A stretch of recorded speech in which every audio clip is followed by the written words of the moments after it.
اهلا بحضراتكم في يوم جديد من ايامنا في اسكندرية، وبالتحديد من بوابة اسكندرية اللي بتقع في اقصى غرب المدينة. خليني اقول لحضراتكم اللي انتوا بتشوفوه قدامنا ده كوبري موجود جوه البحر. هنعرف ايه تفاصيل الكوبري ومرحلة الانتهاء من المشروع، وكمان هنشوف اول مرسى يخوت في قلب اسكندرية، وبالتحديد في حاجز الامواج اللي موجود قدام قلعة قايتباي. تفاصيل كتير هنعرفها بعد ما حضرتك تشرفني بالاشتراك وتفعل الجرس على الكل عشان يوصلك مننا كل جديد. واهلا بحضراتكم في يوم جديد من ايامنا في اسكندرية. موجودين فين النهارده؟ موجودين امام قلعه قايتباي، واللي بتقع في اقصى الغرب زي ما قلنا. موجوده طبعا عندنا هنا في اسكندريه، واللي بتعتبر بوابه اسكندريه، واللي كانت شاهده على حروب كتير جدا. ولكن موضوعنا النهارده مش خاص بتاريخ قلعه قايتباي، ولكن حبينا نديكوا بس نبذه عن قلعه قايتباي واللي بتقع في جزيره فاروس. وكمان خليني اقول لك ان موجود او المكان بتاع قلعه قايتباي ده كان مكانه بوابه او مناره اسكندريه، واللي طبعا حصل لها انهيار بسبب احد الزلازل القويه. ايه المشروع اللي بيتم داخل القلعه، وهل المشروع ده مفيد ولا مش مفيد؟ هقول لحضرتك. التغيرات المناخية بقت بتأثر على اسكندرية، والتأثير بقى واضح جدا جدا على معظم المناطق. والتأثير ده كمان بالأخص بيبان في ظاهرة النحر اللي بقينا بنشوفها في شواطئ كتير جدا جوه اسكندرية. خليني كمان أقول لحضرتك ارتفاع الأمواج الكبير الملحوظ اللي كنا بنشوفه هنا في المنطقة الخاصة بقلعة قايتباي.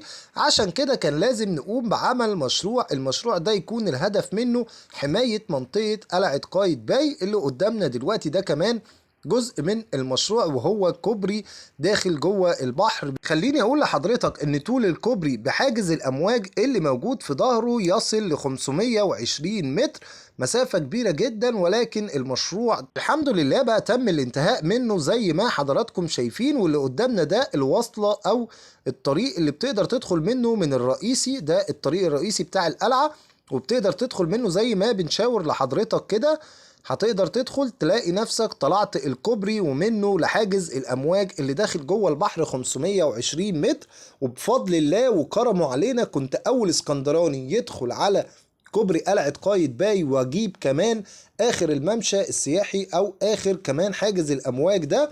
دخلت ال 520 متر جوه البحر، ولو مش مصدقني الفيديو موجود على القناة زي ما حضرتك بتشوف معانا. انا دخلت الحمد لله لحد اخر الكوبري. خلينا نتكلم في تفاصيل اكتر ولا حضرتك، هل الموضوع كله عبارة عن كوبري وحاجز للامواج فقط لا غير؟ هقول لك لا، عندنا مشاية خرسانية طولها 120 متر موجودة كمان في حاجز الامواج. وخليني كمان اقول لك ان عندنا اول مرسى يخوت موجود داخل اسكندرية، وده طوله 100 متر طبعا موجود. ده اول ممشى هيكون او اول مرسى يخوت عفوا هيكون موجود جوه اسكندريه. زي ما حضراتكم شايفين لفينا من الاتجاه التاني عشان نوضح لك الكوبري. الكوبري اهو زي ما احنا بنشوف، والكوبري موجود عنده بوابتين كده في بدايه الكوبري وفي نهايه الكوبري، والاتنين تحسهم كانك داخل القلعه. تم تصميمهم طبعا عشان يكون الطراز قريب من طراز القلعه. شايفين الكوبري كله معمول جوه البحر والميه بتعدي من تحت. عايز اقول لحضراتكم بقى ان الكوبري ده هيبقى حاجة في منتهى الجمال، شبيه جدا جدا لكوبري المنتزه، واللي ايضا مصمم على الطراز الايطالي وطراز شبيه من الكوبري اللي احنا بنشوفه. الدولة بقى حاولت تدخل استثمارات كبيرة هنا في منطقة قلعة قايتباي، لان القلعة كانت منطقة مهملة جدا جدا. عايز اقول لكم كنا بنيجي القلعة هنا يا جماعة نلاقي ناس كتير جدا طبعا بلطجية كلهم فرشين كراسي هنا، وطول ما انت ماشي بقى يجي يقول لحضرتك تعالى اقعد تعالى اقعد. حتى الصخور اللي قدامك دي كان كلها بياعين جائلين. وكمان كنا بنلاقي الكراسي مفروشة في كل مكان في القلعة. الحمد لله الدولة تدخلت وقامت بعمل وضخ استثمارات كبيرة هنا في منطقة القلعة عشان نقدر نجيب أكبر عائد هنا من المنطقة، لأن المنطقة منطقة سياحية ومعروفة جدا جدا. كل السياح اللي بيجوا مصر بيحبوا يجوا يزوروا قلعة قايتباي. النهارده وانا موجود في القلعه وكنت بصور، والله شفت افواج سياحيه كتيره جدا. فيا ريت نعظم موضوع سياحه قلعه قايتباي، ويا ريت كمان نقوم بتطوير بقى المنطقه المحيطه للقلعه، لان زي ما احنا بنشوف طول ما احنا ماشيين بيكون عندنا بازارات كتير جدا، والناس دي بتبيع تحف وبتبيع حاجات. الحاجات دي بتبقى جميله جدا جدا بالنسبه للسياح، بيحبوا يشتروا الحاجات والتحف اللي بتتباع عندنا هنا في اسكندريه امام منطقه القلعه. فيا ريت كمان نقوم بتطوير البازارات اللي موجودة قدام القلعة. المشروع ده كبير جدا، وبنسبة كبيرة خلاص المشروع بفضل الله انتهى. زي ما حضراتكم شايفين المشروع حاليا في انتظار ايه، هقول لك في انتظار الافتتاح الرسمي. المشروع كنا اتكلمنا عن تكلفته ووضحنا كل تفاصيله في الفيديوهات السابقة. النهاردة جينا بس عشان اصور لحضرتك الشكل النهائي للمشروع، وكمان اوريك ممشى اليخوت او مرسى اليخوت. مرسى اليخوت خلاص انتهى، موجود قدامنا دلوقتي، هنشوفه بقى اكتر لما هندخل جوه القلعه. خليني اقول لك القلعه كده في ظهرنا، والمنطقه بقى اللي موجوده قدامك دي، المنطقه دي الحوض اللي هو بتركب منه حضرتك رحلات المراكب او رحله الفلوكه زي ما بنسميها. كده لفينا اهو. بصوا يا جماعه، حضرتك بتركب المركب من هنا. عايز اقول لكم بقى ده العيب او دي الحاجه اللي انا مش عارف بقى ده كده عادي ولا لا. المنطقة هنا الأول طبعا كان بيدخل لها الأمواج لحد هنا، كانت المية دي بيكون فيها حركة، ولكن حاليا تم تقفيل المنطقة من معظم الاتجاهات، فبنلاقي المية بقت ثابتة كده زي ما حضراتكم شايفين معانا. لو دخلت جوه برضو هتلاقي المية بقت ثابتة هنا. مش عارف بقى ده عيب ولا ده بقى خلاص الوضع ده هيفضل معانا كده على طول.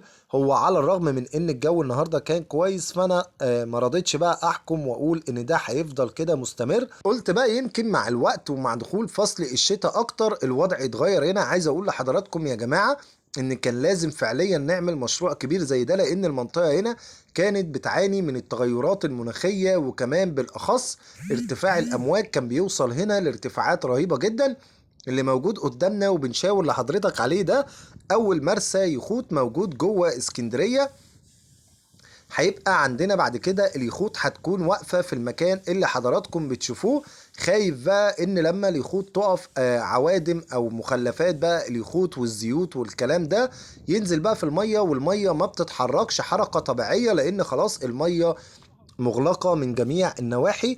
الحواجز وشايفين يا جماعة حالة البحر هادية جدا جدا. المنطقة هنا فعليا بقت جميلة، وزي ما انتم شايفين اهو صينيين واقفين بيتصوروا، لان المكان جميل جدا، والسياح بيجوا من كل دول العالم عشان يزوروا قلعة قايتباي. اسكندرية فيها اماكن سياحية جميلة جدا وبتناسب بقى كل الناس. كمان الصيادين، المنطقة دي على طول موجود فيها صيادين، وكمان العكس بتاع الكوبري الناحية التانية بيكون عليه صيادين كتير جدا. خلوا العالم دول يا عم اللي انت مش عارف بقى حالة المية هتفضل مستمرة معانا كده الركود ده. المية بتتحرك من غير أمواج، اللي بيحرك المية دلوقتي هو اتجاه الرياح فقط لا غير. المية بتتحرك مع الهواء. عموما المشروع جميل جدا جدا وحاجة في منتهى الجمال. كمان هيرفع العوائد اللي كانت بتدخل من قلعة قايتباي. هيتم تطوير المنطقة بالكامل، ده أكيد اللي هيحصل في خلال الأيام اللي جاية. استنوا معانا بقى فيديو تاني بعد الافتتاح الرسمي، زي ما دخلت قبل كده لنهاية الكوبري، وكمان دخلت على حاجز الأمواج، جبت بقى عكس القلعة من جوه خالص زي ما بقول لكم. فبعد كده ان شاء الله استنوا معانا الفيديو ده هيكون عملية الافتتاح او بعد الافتتاح الرسمي ان شاء الله. اكيد بقى محافظ اسكندرية وممكن كمان رئيس الوزراء يجي عشان يقوم مع عمليات الافتتاح. كمان عايز اقول لحضرتك ان مشروعات حماية شواطئ اسكندرية دي بتقوم بيها شركة المقاولين العرب، وموجود اكتر من موقع في اسكندرية، وفي اكتر من حاجز امواج زي اللي احنا شايفينه ده بيقام جوه البحر وفي شواطئ كتير جدا. ومن اهم الشواطئ دي شاطئ سيدي بشر، اللي طبعا بيعاني معاناة كبيرة جدا سواء الشتاء اللي فات والشتاء ده كمان. المعاناة مستمرة في شواطئ سيدي بشر. نتمنى ان المشروعات دي كلها تكمل على خير، وربنا يحفظ اسكندرية ويسلمنا من كل شر. هنفضل متابعين معاكم يا حبايب قلبي يا اخواتي، دمتم في حفظ الله. الفيديو اللي جاي هيكون استكمال طبعا لفيديو كان نزل منه الجزء الاول، والفيديو ده هيكون الجزء الثاني. والسلام عليكم.